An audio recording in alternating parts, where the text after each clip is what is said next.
आणि बातमीपत्राच्या सुरुवातीलाच एक मोठी बातमी समोर येते, ती म्हणजेच नांदेडमध्ये सुखबीर सिंग बादल यांच्यावरती हल्ला झाला होता आणि त्यांना 150 टाके पडलेत अशी माहिती दिली आहे हरसिमरत कौर यांनी।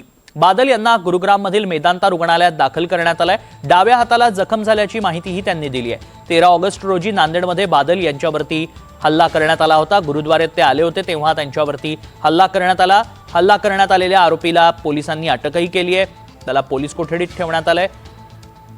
मात्र आता मेदांता रुग्णालयात सुखबीर सिंग बादल यांच्यावरती उपचार केले जात आहेत। 150 टाके त्यांना पडलेत। गुरुग्राममधील मेदांता रुग्णालयात ते दाखल झालेत। डाव्या हाताला जखम झाली आहे अशी ही माहिती देण्यात आली आहे।